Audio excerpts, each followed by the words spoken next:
Greg says, I think there are 100 ways to find out if your spouse is cheating or is about to cheat. The most obvious way is to walk into your bedroom and find some asshole pressing her into the mattress.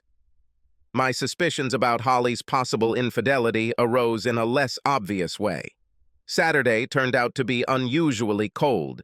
One of my chores was to install winter tires on Holly's Escape. I smiled as I got into her car. The driver's seat heating was turned on to 3. I turned it off before driving to the local tire shop and waited for them to change the tires. When I got home, Holly was dressed and waiting for me. Greg, I need to go to the mall. Do you need something? Some men might get worried hearing those words because it meant credit cards were about to take a serious hit. But Holly makes her own money, never overspends, and best of all, it meant I could relax in front of the TV and watch Saturday football. Holly didn't let her relax. Try not to spend the whole day in front of the TV. Kids need some dad time. Okay, love. 3 hours later, Holly returned to the house with one bag from Nordstrom. Not bad for 3 hours. I thought to myself. Then I remembered something. Baby, I left my sunglasses in your car. You forgot them. I put them in the console. I went to her car to get her sunglasses. As I reached over to grab them, I couldn't help but notice that the seat heating on her side had returned to 3. But why was there a 2 on the passenger side? When I returned to the house, I found Holly in the kitchen. Did you go shopping with anyone today? Holly made a strange face and waited a second before answering, No. Why do you ask? Damn, she must have just lied to me. Without a reason, just thought you'd been gone for a while and wondered if you'd had lunch with someone. Holly turned away, pretending to do something at the sink as she answered. No, I was completely alone. The passenger side heating set to 2 was the catalyst for my suspicions. I told Holly I was going down to my basement to cross a few items off her to-do list. The silence in my basement gave me time to think. It took half an hour of solitude and reflection to realize that all the signs were there lately. Coming home from work and not sharing details of his day, forgetfulness about our home and family, being harsh towards me over the smallest things. Yes, the signs were there. How did I recognize the signs of a cheating spousey? Because I've encountered this before. My first marry again did due to infidelity. But not my wife. It was I who was the traitor. I was the one who came home late or worked on the weekends. I was the one who forgot to bring home the groceries from the list that Carol, my first wife, gave me this morning. I was the one who made a big deal about little things and started arguments over them. My affair with a colleague was in its 4th month when Carol found out about it. The novel began in one of the most common ways. A little flirting, friendly dinners with general discussions about our partners and their shortcomings. It didn't take long before friendship grew into intimacy. Carol trusted me and would never have suspected anything if my cheating friend's husband hadn't told Carol by showing her the photos his private investigator had taken of us. Carol was devastated and said she couldn't believe someone could betray her trust in such a way. Despite my vow to remain faithful until the end of our days, she filed for divorce. Why should I believe you? 2 years ago you swore to leave everyone else. Look how that turned out. 3 months later I was single again. The thing is, I really loved Carol. My affair was stupid macho nonsense that led me to the abyss. A beautiful woman wanted to sleep with me, and I agreed to stroke my ego. I fooled myself that it was just friendship, that what I shared with another woman would not affect my relationship with Carol. In other words, I was stupid, like millions of other stupid traitors. A year after the divorce, I moved to the other side of the country, from Atlanta to Seattle. 2 years later, I met Holly, courted her, and got married. I told her about my first marriage but did not admit to adultery. I just said that my first wife could not come to terms with my then immaturity. Not entirely a lie, just not the whole truth. Why arouse suspicion? I would have learned my lesson and never cheated again. Holly and I were married for 6 years. We had 2 beautiful children when the temptation returned. My job required me to attend training every 6 months. 20 field officers met for 3 days at our Dallas headquarters twice a year. Most of the same 20 people attended each session, and we ended up becoming close. A friendship began, and there were even hints of a couple of novels. One of our group was a woman from the Cleveland office. Karen Bates was a beautiful single woman in her 30s who seemed to enjoy my company. We talked during breaks and lunches. One night, in what was probably my 4th class in Dallas, she asked if I would join some of them for dinner. It was a small group of 7 people. What harm could this do? It was a fun company. After dinner, we found ourselves in a bar where there was a dance floor and a band playing. I danced with Karen and 2 other women in the group. After about a few hours, I looked at my watch. It was midnight in Dallas and 10 o'clock in Seattle. I rushed out of the bar without saying goodbye to anyone. On my way back to the hotel, I called Holly from my cell phone. Sleepy Holly answered after the second ring.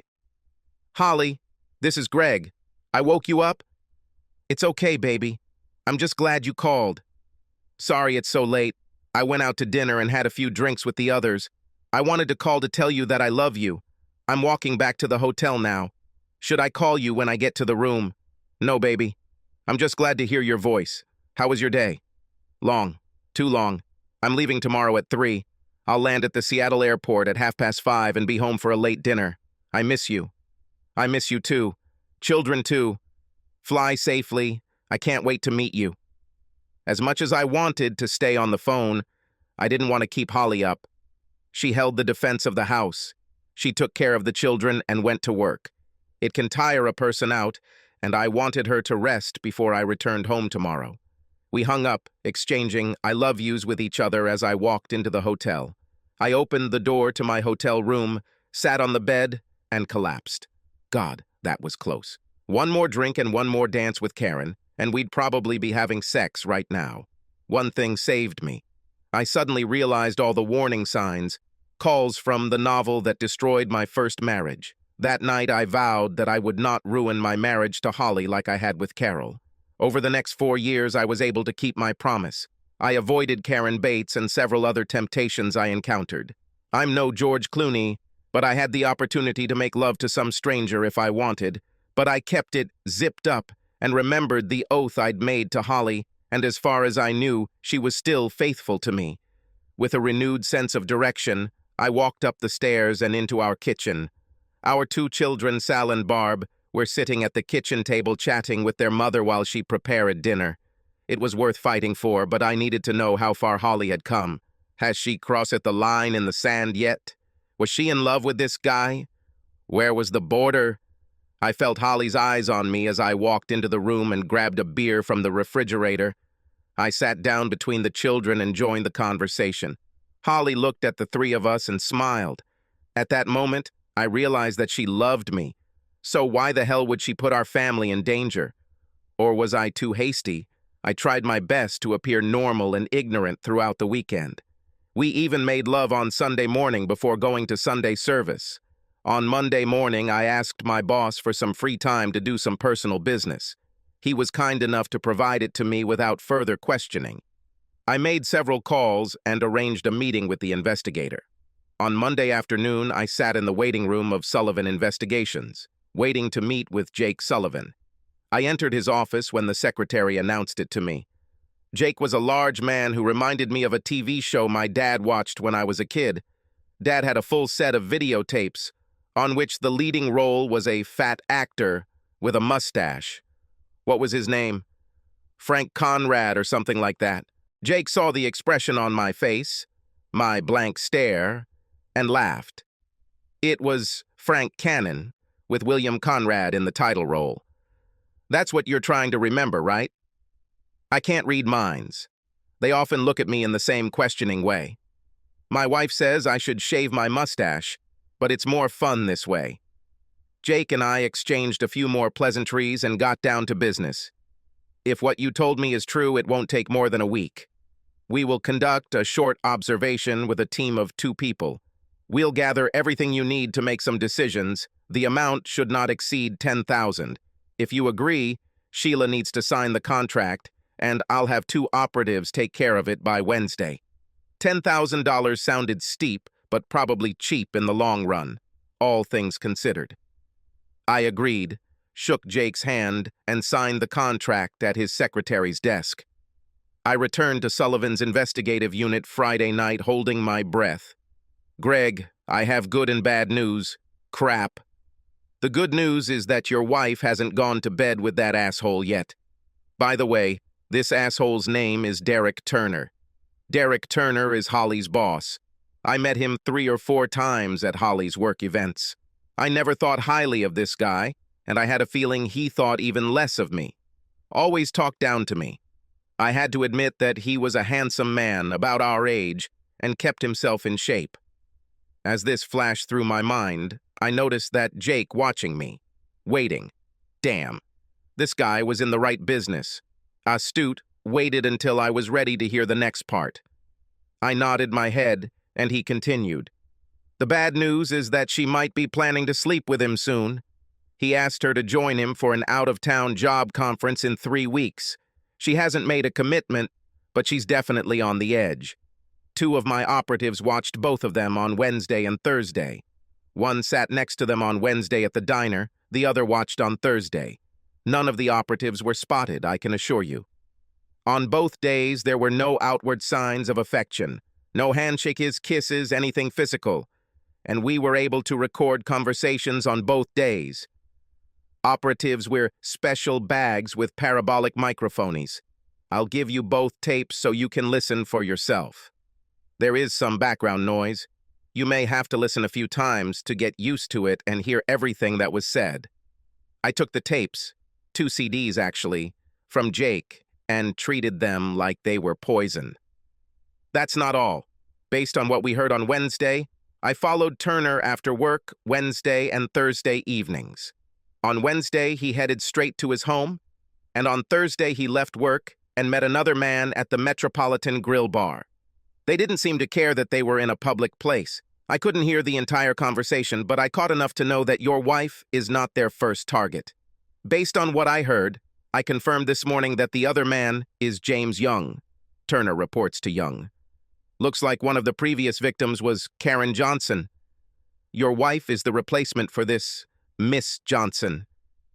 Young asked Turner how the seduction went and confronted him when Turner told him she resisted.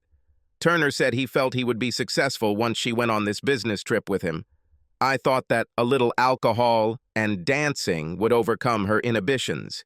He even confirmed something we have on one of the lunch break tapes, that Turner lured your wife with the possibility of future promotion if she took part in the program.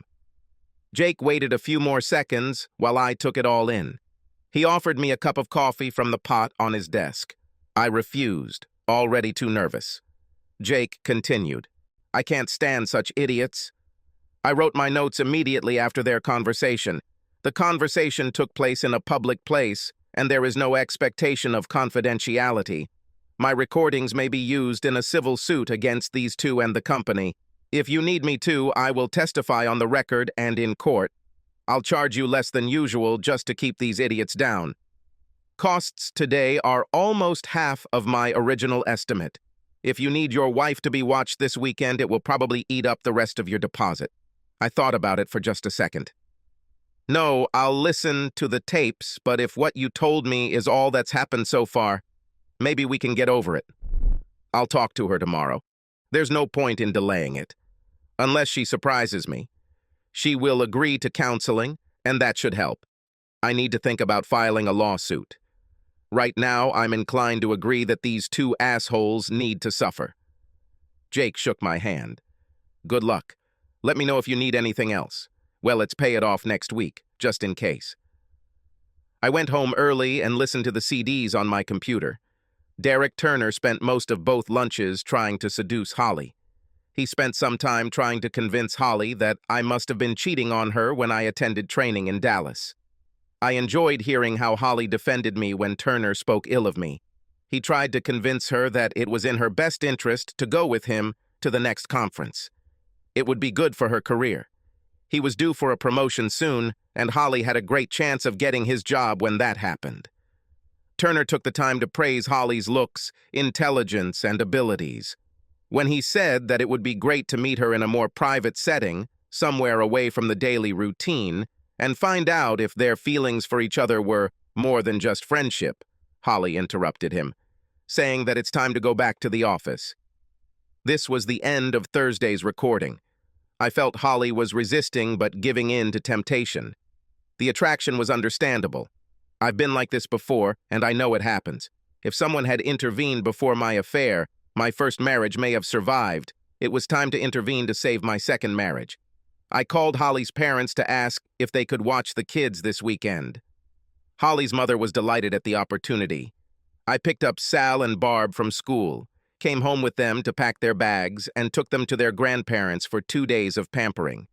Holly called me at 5 to ask if she could come home a little later and have drinks with a few of her colleagues.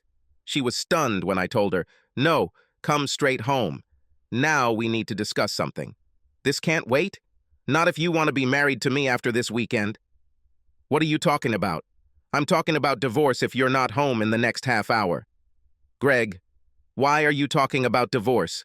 What's happening?" "Holly, come home. I'm not going to discuss this over the phone." I hung up. 26 minutes later, Holly walked through the door. She looked like she was crying. "Greg, what about divorce? Where are Sal and Barbara?" "They are with your parents. Now tell me about your romance with Derek Turner." I don't think I could have surprised Holly more if I had punched her in the nose. The effect was almost the same. Her eyes widened and she stammered until she said the words. "I never cheated on you." I took a chance and called her bluff. "There are other types of betrayal. Just because you may not have had sex with him yet doesn't mean you haven't cheated. Now tell me about last Saturday night." Holly froze. "We didn't do anything. We just talked. I swear to you." "Why on Saturday? Don't you two talk enough at work and during lunches together? Was I being followed?" "You can't change the subject. Tell me about your Saturday meeting." "I picked Derek up at his apartment. We went shopping and had lunch. I dropped him off at his house. He invited me to come in, but I said no and returned home. No kisses, no hugs, no touching or stroking. He tried to kiss me when he got out of the car. I turned my head and he kissed my cheek. I swear that's it." "So he went shopping with you?" "What did you buy?" Now Holly looked scared. "A dress and something else." "Stay here." I ran upstairs and looked into the closet in her bedroom. The Nordstrom bag was half hidden behind her hanging pantsuits. Inside the bag was a little black dress, a pair of heels, and, worst of all, crisp white silk lingerie. I went downstairs, gritting my teeth. "What is this for?" Holly covered her face with her hands. She had been crying since I left the room. "Derek made me buy a dress and heels in case he convinced me to go to the conference with him next month. If I don't go to the conference, they want you to invite me somewhere." "What about underwear?" Holly put her head in her hands again and sobbed. "I'm sorry. He bought this for me." "What were you going to do?" "I don't know, but I swear I didn't do anything to him. Nothing physical, but, I couldn't finish." "Are you going to divorce me?" "Depends on whether you want to stay married to me. Are you ready to end this shit with Turner?" "Yes, I want to be your wife." I never doubted it, and neither should you. And yes, I never want to be alone with Derek again. Holly rose from her chair and walked over to me. She sat on my lap and buried her head in my chest. "I am so sorry. Please don't hate me." I thought about throwing her off my lap, but I couldn't. "I don't hate you, but that will change if you destroy our family." Holly and I spent that evening and all of Saturday talking about how we were going to move forward with our lives. If I had any doubts about Holly's love for me and our children, those doubts were dispelled by the time we picked up the children on Sunday morning. We decided to go together to a family psychologist. Holly had to reconcile her love of family with the temptation to have an affair, although it became obvious that Derek Turner was an experienced seducer of women. For example, Holly said that on Monday morning, Turner asked if I had seen her Nordstrom purchases. When she replied that I had not looked in the bag, he turned it into another insult. "You see, your husband doesn't care about you. He probably has a girlfriend on the side." I told Holly that the only reason I didn't ask about buying it was because I was starting to get suspicious and needed time to think about it without losing my cool. I decided to tell Holly why my first marriage ended and how close I came to screwing it up a second time. I thought a counselor could help me tell Holly the truth in a way that wouldn't destroy my family. Honestly, our relationship could use a boost, and the right counselor could help us get there. We also decided to contact Holly's HR department and file a formal complaint against Turner. Although Holly was outraged after reading Jake Sullivan's notes on the Turner-Young conversation, everyone in the office was wondering what happened to Karen Johnson. She quit and left without saying a word to anyone. Holly resisted until we met with our consultant on Tuesday. She convinced Holly that it was the right action, and we returned the dress, shoes, and underwear to Nordstrom. As much as I wanted to take Holly outside in a dress or take the lingerie off her cutie body, I couldn't look at them because Turner had chosen them. A year has passed since that weekend. Both Derek Turner and James Young were terminated for cause based on Holly's complaint, and after the HR director listened to the tapes, read Jake Sullivan's notes, and had a follow-up conversation with Jake. None of them received severance pay. They just quickly kicked me out the door. Holly heard that they threatened legal action, but backed down after they were threatened with countersuits. By the way, about lawsuits. In a letter from our attorney, Holly received a check for a good amount from the company, and nothing more was said after she signed the application. We might be tempted to press the issue, but Holly's company did the right thing. They got rid of the scoundrels and quickly settled accounts with her. The consultant really helped us deal with our problems. Holly was surprised to hear the real reason why my first marriage failed. She was hurt when, during our first session, I told her how close I had come to cheating on her. The reason I decided to come clean was simple. Holly needed to know that she wasn't the only one who might give in to temptation. Our marriage would be stronger if she didn't carry the burden of guilt. In the end, neither of us crossed a physical line, which made the emotional boundaries we crossed still damaging, but not unforgivable. I truly believe that Holly and I are happier now than we were in the first year of our marriage. Both children are doing great. It is probably easier to raise children when two adults who love each other are involved in raising them. Several important lessons were learned. First, don't use another person to replace the emotional support you should receive from your spouse, especially when the other person has a reason to put up barriers between you and your spouse. This may start with friendly dinners, but often ends in bed. Secondly, if you are doing something that you are embarrassed to tell your spouse about, you probably shouldn't do this. Third, communication. Are you having problems with your spouse? Tell him about it. I'm not naive. There are some marriages that can't be saved by communication and sharing, but if your marriage is worth saving, make time for communication. Well, either way, that's my 2 cents, and it's worth every penny.